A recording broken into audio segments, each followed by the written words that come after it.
وضاحت شو حضرت مونږ چونکې د اولس ترجمانۍ لپاره راغلیو د اولس چې کومې پوښتنې دي څو میاشتې مخکې ستاسو د خیبر په خاوره باندې د پښتنو یوه لویه جرګه شوې وه په هغې کې چې کوم دی ډېرې فیصلې هم شوې وې او تاسو د ANP د طرفه چې کوم دی په هغې کې ډېر واضح په نظر باندې راتلی د هغه کومې فیصلې چې شوې وې د هغې هغه انطباق ونه شو نو تر دې پورې چې هغه کوم PTM نو هغه هم د ګوشه نیشنې ښکار شو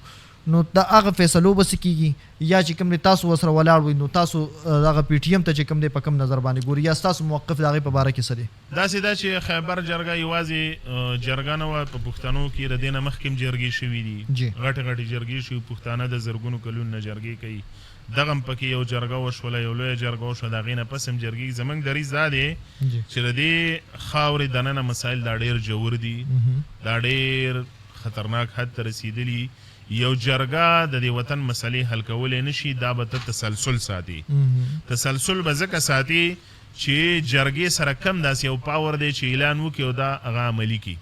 د جرګې څه خبره ده د قام غږ دی نو چې د قام غږ دی دا به ته مسلسل ساتي ځکه د یو جرګې څه دا توقعات ساتل چې دا کامیاب او ناکامه شو دا تاثر غلط دی که ته وې یعنې کامیابي خو نه شوه که ته وې ناکامه شوه نو دا قام خو نن هم شته نن هم مسله شته پرون هم په وزیرستان کې جرګه شوي نن هم په تیرا کې جرګه ده سبا باجوړ کې قامي جرګه ده جرګې خو موږ نن هم کوو خو دا تاثر به نه ورکوو چې دا یوه جرګه سر ته ونه نو جرګه ختمه شوه نه جرګه نه ده ختمه نه قام ختم دی دا د جرګې مزل اوږد دی چې مزل اوږد دی په کار دا ده چې موږ په حیث د قام باندې د مسایلو د حل لپاره ادراک وکړو سیاسي ګوندونه مذهبي ګوندونه قامي ولسي مشران دا ټول خپل ذمہواري پوره کړو د دې خاورې مسایل څه دي دوه مسلې بد امني ده او اقتصادي بدحالي غریبي ده په کار دا چې دا د امن مسله او د وطن د پرمختګ مسله دا د ټولو سیاسي ګوندونو د منشور مسله شي ځکه د دې قام نه وټلي په پارلمان کې د هلته په دې خبره وکړي د ټول ریاست غم هم دې کوي د مسلمانانو د نړۍ غم هم دې کوي خو لومبی حق پتا باندې د اسلام په نظر کې د خپل قام دی د خپل ولس دی دا منبران چې ځینو دا د خپلې حلقې نمایندګي کوي ځکه د حلقې مسله حل کول ضروري دي که د حلقې مسله حل نه کوي او تر شرق او د غرب غم راخیستې که نه نو خلک به رساله په خپله حلقه کې په کاڼو باندې ولي ځکه موږ دا ګڼو چې دا مسایل د ټول قبول کړو مسایل ډېر په ډیب کې دي ډېر خواره دي پښتنو کې یو بیداری راغلی مایوسي نه ده په کار ځوانان هم بیدار دي ډېر علما ځایونه چې هغه هم په دې وخت کې د قامي مسلې مرسته کوي دا یو ښه بدلون دی دا نفرتونه دا موږ چې وایو چې په قامي مذهبي فکر کې دا نفرتونه ختمول غواړي علماو له هم یعنې دا غږه د امن کوي خو دا به نور هم قوي کول غواړي ځکه علما هم په دې خاوره ټارګټ دي ملکان مشران هم دي سیاستمدار هم دي نو دا د هر چا مسله ده او د دې لپاره به اوږد مزل پکار دی نو زما په خیال باندې چې هر څوک په دې خاوره د امن غږ کوي د خیر غږ کوي که هغه په هر شکل باندې دی که په هر ګوند کې دی که په هر نظریه دی نو د وطن مسلې لپاره چې حرکت کوي بس دا زموږ لپاره ډېر احترام هم لري او موږ به کوشش کوو چې د دې مسایل لپاره شریک کردار ادا کړو صحیح حضرت زه به تاسو نه هغه پوښتنې کومه تاسو چونکې تعلق چې کوم دی د ANP یعنی عوامي نیشنل ګوند سره دی او د دې باندې چې کوم دی باچا خانو عدم تشدد دغه فلسفه و هغه به دا هر وخت ګڼل چې یاره دا نفرت ختم شي او محبت چې کوم دی دا خور شي نو په دغه حواله باندې چې کوم دی که مونږ وګورو د محرم ورځې دي د سني او شیعه چې کوم دی یو فرقواریت روان دی او هغه چې کوم دی ډېر هغه اختلاف ډېر جوور تللی دی په پاړه چنار کې مونږ وګورو څومره انساني المیو شوې په هغې کې په جرګو کې ما تاسو هم په سوشل میډیا باندې لیدلي یې نو څه ګڼئ چې یاره دغه فرقواریت په څنګه ختم شي او دغه نفرت په چې کوم دی په محبت سره څنګه بدل شي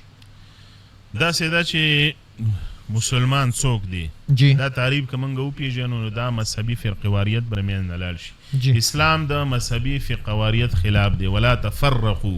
بالکل بار قرآن موږ ته وایي تاسو مه کېږئ په شان د هغه چا فرقو دینهم چې دین یې ټوټې ټوټې کړی بني اسرائیل تباه ځکه شو چې دوه ډلې شولې دا امت به د هغې نه هم ډېرې ډلې شي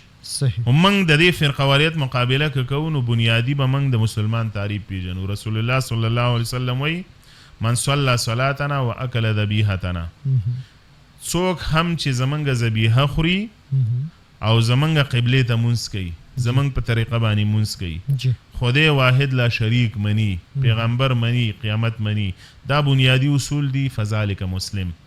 دا مسلمان دی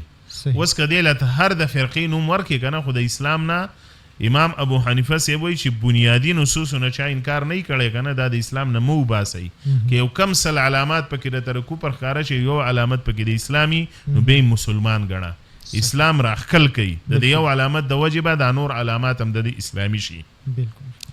بدبختی دا ده چې دا مذهبي فرقواریت او په سیاسي فرقواریت بدل شو. د دې شاته د سیاست د غرضونو د پاره کار وشو کار. بیا چې په سعودي عرب کې کمی فلسفې رالی یا بیا دلته په دې وطنونو کې چې کوم د حالات جوړ شولو نو زه اکثر دا وایم موږ کور مې ته تلي ما هلته اهل تشیع اهل سنت دواړو ته یو خبره وکړله مالګوره دا مسله ستاسو په منځ کې مذهبي نه ده که مذهبي وې نو اهل تشیع شیګانه دا خو د کراچۍ پورې په ټول ملک خواري دي په دې پنجاب کې یو بل ولي نه وجني په دې کراچۍ کې ولي نه وجني په دې ایران او په عراق کې ولي نه وجني یو بل په سعودي عرب کې ولي نه وجني. بیا چې کله د حج موقع کنه نه اهل تشیع اهل سنت دا دوانه د بیت الله نه تاویږي بالکل. نو هلته خو یو خاص ځای بورډ لګېدلی د هغې نه غیر مسلمه خو تللی نه شي چې د بیت الله نه شریک تاو شولې نو معنی دا چې اسلام تا ته ډېر ګنجایش درکوي. دلته د 1980 نه دېخوا یا د هغې نه مخکې هم یعنی مذهبي فرقواریت د سیاسي ایډیالوژۍ په توګه باندې راوړلی شو او د دې شاته د خلکو وسایل او غرضونه وکارېدل د هغې په نتیجه کې یعنی دا پښتانه د اجرو خلکو په اجرو کې یو په جومات کې دا تقسیم شو. حالانکه جومات دا خو د وحدت ځای په جومات کې به په بیت الله کې منګه ولاړي څوک لاسونه پریدي څوک رفلیدین وکړي څوک یې وتړي د دې ټولو مونځ په امام پسې روا دی. اسلام خو دومره ګنجایش موږ له راکړی. امام شافعي رحمت الله علیه د امام ابو حنیفه قبر لرالی خواته دعای کوله به یې مونځ کو رفلیدین یې ونه کړه. چا دې پوښتنه وکړه چې د فلیدین عمل دې ولې پرېښود ته خو ته ډېر سنت او مؤکد وي نو هغه وایي انما استحییت من صاحب هذا القبر د دې قبر د سړي نه ماله ډېره حیا راځي چې دا یو عمل مسنون ګڼي نو په کار داره چې زه په هغې عمل وکم. نو ګوره اسلام دومره ګنجایش منګه ته لري منګه دا مسلکي دا فروعي اختلافات د عقیدو اختلاف وګرځولو ځکه منګ دا پیغام لرو په هر ځای کې لرو چې پښتانه دا مسلمانان دي او دا پښتانه دي اسلام او پښتونواله په دې کې منګ یو پاتې شوي په کار داره چې د دې په بنیاد باندې منګ را یو شو. جګړې سیاسي دي دې له د مذهب نامه مه ورکوئ اسلام هم بدنامیږي او زمونږ د دې قام هم د هغې سره بیخ ووتلو خو د دې لپاره به موږ له علماو له او د دې قام مشرانو له کردار ادا کول ځکه په کاري 10مه میاشت په کورمه کې سرکونه بندي چاته وړه نه رسي چاته سبزي کورونو ته پښتانه ما سره دي پښتانه دي ټول که په سده کې دي او که پاړه چینار کې دي او دا سرکونه ولې بندي سوال دا دی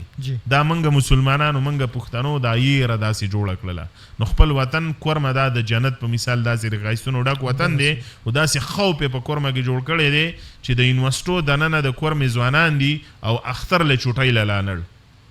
په جازونو کې تللی نه شو په سړک باندې ګاړي نه شو تللی موږ خپل نسلونه د دې څخه تباه کړو نو باید چې دا مذهبي فرقواریت د اسلام د نظره موږ رد کو او موږ د وحدت دپاره کار وکړو د وحدت دپاره خو په اسلام کې دومره ګنجایش شته دی دومره ګنجایش شته دی که نه چې زما په خیال د دنیا په یو دین کې هم د وحدت دومره ګنجایش اسلام یې راکوي که نه راولو نو معلومیږي دا چې موږ د اسلام په نامه باندې د ځان څه ظلم وکړو او موږ د خپل وطن مجرمان پاتې کیږو. بالکل بالکل دې سره اتفاق کوم.